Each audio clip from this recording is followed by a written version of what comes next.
సౌందర్య లహరిలో 42వ శ్లోకం చదువుకున్నా కనీసం విన్నా ఉదర సంబంధిత వ్యాధులు దూరమైపోతాయి. అలాగే భయంకరమైన అంటు వ్యాధులు దరిదాపుల్లోకి రానేరావు.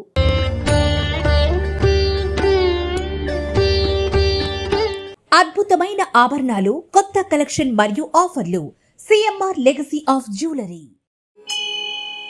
గతైర్మాణికృత్వం గగనమణిభిः సాంద్రఘటితం కిరీటం తే హైమం హిమగిరిసుతే కీర్తయతి యః సనీడేయచ్ఛాయాచ్చురణశబలం చంద్రశకలం ధనుస్సౌనాసీరం కిమితి న నిబధ్నాతి దిశలాం గతైర్మాణికృత్వం గగనమణిభిः సాంద్రఘటితం కిరీటం తే హైమం హిమగిరిసుతే కీర్తయతి యః సనీడేయచ్ఛాయాచ్చురణశబలం చంద్రశకలం ధనుస్సౌనాసీరం కిమితి న నిబధ్నాతి దిశలాం. సౌందర్య లహరిగా ప్రసిద్ధి చెందిన ఈ భాగంలో అమ్మవారి భౌతిక రూపాన్ని వర్ణించడానికి ఆరంభించిన మొదటి శ్లోకంలోని ఓంకార స్వరూపిణి మహారాజ్ఞిత్వము మహత్యము జగన్మాత కిరీటంతో ప్రారంభించి అభివర్ణిస్తారు జగద్గురువులు శ్రీ ఆది శంకరాచార్యులు. ఆది పరాశక్తి త్రిలోకములకు రాణిగా, ప్రపంచ స్థితికి నేరు కారణమైన సూర్య చంద్రులను కిరీటంలో దాల్చిన త్రిలోకాది నాయకిగా, జగద్ధాత్రిని సూర్యచంద్ర మౌళేశ్వరిగా సాక్షాత్కరింపజేశారు జగదాచార్యులు. ఓ పర్వతరాజపుత్రి, కురువిన్న మణిశ్రేణి కనత్కోటీర మండిత అని పూజింపబడుతున్నావు. అనేక సూర్యులు మణులుగా ఏర్పడి పొతకబడిన నీ బంగారు కిరీట కాంతులు ద్వాదశాదిత్యుల కాంతులను మించి ఉన్నవి. ఆ కిరీటము మీద నెలకొని ఉన్న చంద్రవంక సూర్యకాంత మాణిక్యముల ప్రకాశముతో దగదగా వెలుగుచున్నది. ద్వాదశాదిత్యులు అనే మణుల యొక్క కాంతులతో కలిసి చిత్ర విచిత్రమైన కాంతులను ప్రసరింపజేస్తున్న చంద్రరేఖతో బంగారు కిరీటమును గాంచి కీర్తించిన వారు ఇంద్రధనుస్సు అని భ్రమిస్తారు. శ్రీమాత రాణులకే రాణి, మహారాజ్ఞి అయి మహాసింహాసనాన్ని అధిష్ఠించి సూర్యచంద్రులనే బంగారు కిరీటమున ధరించి చిరుమందహాసంతో అమ్మవారిని దర్శించిన వారు వివిధ రంగుల సూర్య చంద్రకాంతులతో ప్రతిబింబించే ఇంద్రధనుసే అయి ఉండునని తమ చిత్తములో భావించి ధ్యానింతురు. సౌందర్య లహరిలోని ఈ శ్లోకం పఠిస్తే ఈ శుభ ఫలితం మనకు లభిస్తుంది. జీవితంలో వివిధ అంటువ్యాధుల నుండి రక్షణ లభిస్తుంది మరియు ఉదర రుగ్మతలను నయం చేసుకోవచ్చు. గతైర్మాణికృత్వం గగనమణిభిः సాంద్రఘటితం కిరీటం తే హైమం హిమగిరిసుతే కీర్తయతి యః సనీడేయచ్ఛాయాచ్చురణశబలం చంద్రశకలం ధనుస్సౌనాసీరం కిమితి న నిబధ్నాతి దిశలాం గతైర్మాణికృత్వం గగనమణిభిः సాంద్రఘటితం కిరీటం తే హైమం హిమగిరిసుతే కీర్తయతి యః సనీడేయచ్ఛాయాచ్చురణశబలం చంద్రశకలం ధనుస్సౌనాసీరం కిమితి న నిబధ్నాతి దిశలాం గతైర్మాణికృత్వం గగనమణిభిः సాంద్రఘటితం కిరీటం తే హైమం హిమగిరిసుతే కీర్తయతి యః సనీడేయచ్ఛాయాచ్చురణశబలం చంద్రశకలం ధనుస్సౌనాసీరం కిమితి న నిబధ్నాతి దిశలాం गतैर्माणिकृत्वं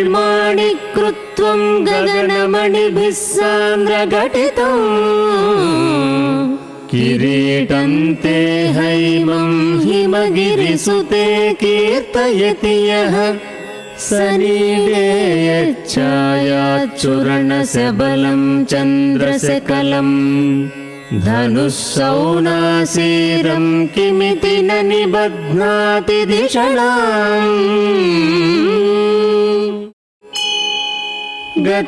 गतैर्माणिकृत्वं गगनमणिभिः सान्द्रघटितम्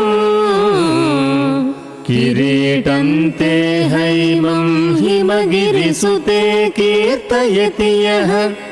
सनीडे यच्छायाच्चूर्णसबलं चन्द्रसकलम् धनुःसौनासीरं किमिति न निबध्नाति दिशलाम् गतैर्माणिकृत्वं गगनमणिभिः सान्द्रघटितम् किरीटं ते हैमं हिमगिरिसुते कीर्तयति यः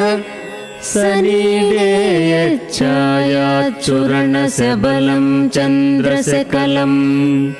धनुःसौनासीरं किमिति न निबध्नाति दिशलाम्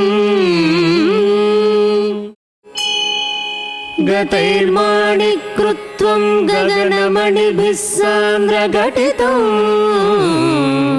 किरीटं ते हैमं हिमगिरिसुते कीर्तयति यः सनीडे यच्छायाच्चूर्णसबलं चन्द्रसकलम् धनुःसौनासीरं किमिति न निबध्नाति दिशलाम् गतैर्माणिकृत्वं गगनमणिभिः सान्द्रघटितम् किरीटं ते हैमं हिमगिरिसुते कीर्तयति यः सनीडे यच्छायाच्चूर्णसबलं चन्द्रसकलम् धनुःसौनासीरं किमिति न निबध्नाति दिशलाम् गतैर्माणिकृत्वं गगनमणिभिः सान्द्रघटितम्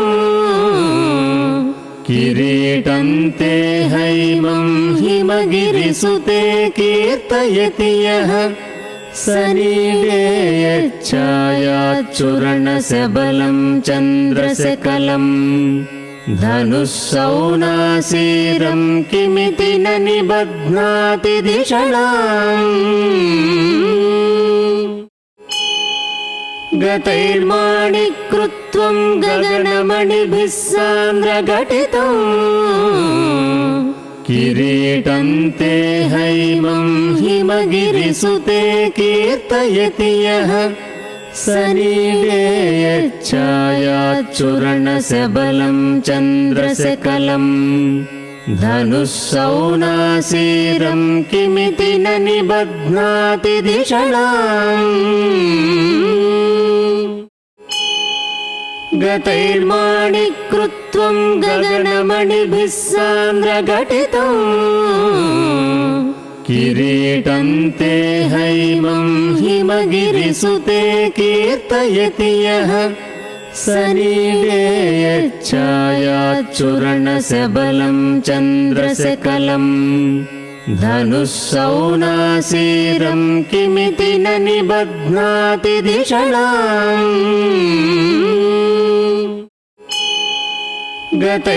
गतैर्माणिकृत्वं गगनमणिभिः सान्द्रघटितम् किरीटं ते हैमं हिमगिरिसुते कीर्तयति यः सनीडे यच्छायाच्चूर्णसबलं चन्द्रसकलम् धनुःसौनासीरं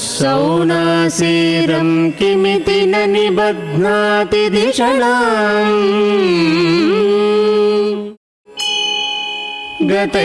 गतैर्माणिकृत्वं गगनमणिभिः सान्द्रघटितम् किरीटं ते हैमं हिमगिरिसुते कीर्तयति यः सनीडे यच्छायाच्चूर्णशबलं चन्द्रशकलम् धनुःसौनासीरं किमिति न निबध्नाति दिशणाम् गतैर्माणिकृत्वं गगनमणिभिः सान्द्रघटितम् किरीटं ते हैमं हिमगिरिसुते कीर्तयति यः सनीडे यच्छायाच्चूर्णशबलं चन्द्रशकलम् धनुःसौनासीरं किमिति न निबध्नाति दिशणाम् गतैर्माणिकृत्वं गगनमणिभिः सान्द्रघटितम् किरीटं ते हैमं हिमगिरिसुते कीर्तयति यः सनीडे यच्छायाच्चूर्णशबलं चन्द्रशकलम् धनुःसौनासीरं किमिति न निबध्नाति दिशणाम् गतैर्माणिकृत्वं गगनमणिभिः सान्द्रघटितम् किरीटं ते हैमं हिमगिरिसुते कीर्तयति यः सनीडे यच्छायाच्चूर्णशबलं चन्द्रशकलम् धनुःसौनासीरं किमिति न निबध्नाति दिशणाम् गतैर्माणिकृत्वं गगनमणिभिः सान्द्रघटितम् किरीटं ते हैमं हिमगिरिसुते कीर्तयति यः सनीडे यच्छायाच्चूर्णशबलं चन्द्रशकलम् धनुःसौनासीरं किमिति न निबध्नाति दिशणाम् गतैर्माणिकृत्वं गगनमणिभिः सान्द्रघटितम् किरीटं ते हैमं हिमगिरिसुते कीर्तयति यः